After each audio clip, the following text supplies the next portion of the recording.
মাঝি ভাই নৌকা চালায় আর দুরূদ পড়ে গুনগুনায়া।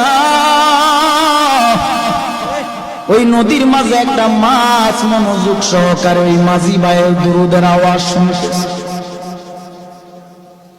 হঠাৎ এক জেলে এসে ওই মাছটাকে মেরে নিয়ে গেল।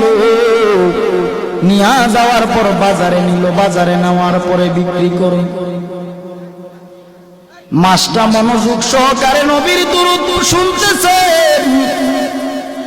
আর ওই দিক দিয়া জেলে ভাই মাছটাকে ধরে নিয়ে গেলেন বাজারে বিক্রি করে। হঠাৎ করে আবু বকর বাজারের দিকে গেলেন, বাজারে যাইয়া মাছটা ক্রয় করলেন। নবীজিকে রাহমাতুল লিল আলামিনকে দাওয়াত করেছে আবু বকরের বাড়িতে নবী খেতে আসবে। সুবহানাল্লাহ। আবু বকরের বাড়িতে আমার নবী খেতে আসবেন।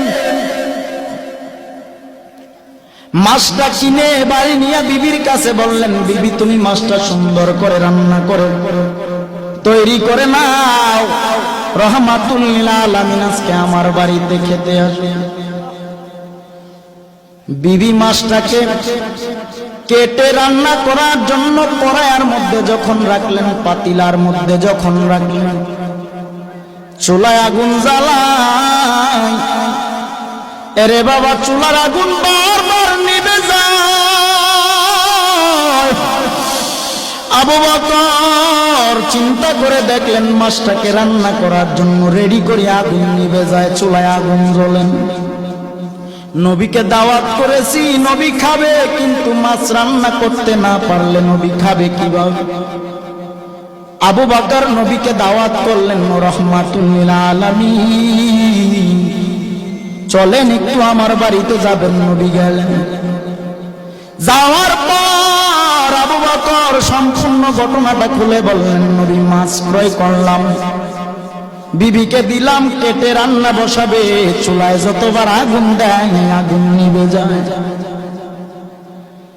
আল্লাহর নবী রাহমাতুল লিল আলামিন ডেকে বলেন, ও আবু বকর, দুনিয়ার আগুন কেন জাহান্নামের আগুন মাছটাকে পোড়াতে পারবে না? বলে কেন? নবী আমার ডেকে বলেন, ও আবু বকর, মাঝি নদীর মধ্যে আমি নবীর প্রেমে পাগল হয়ে দুরূদ শরীফ এই মাছটা মনোযোগ দিয়ে আমি নবীর দুরূদের আওয়াজ শুনে আমি নবীর বড় পাগল। ওই মাছটাকে তুমি এনে কেটেছো, রান্না করার জন্য নিয়ে আসছো। দুনিয়ার আগুন কেন জাহান্নামের আগুন যদি এই মাছের গায়ে লাগানো হয়, এই দুনিয়ার আগুন না জাহান্নামের আগুন এই মাছটাকে পুরা সম্ভব না।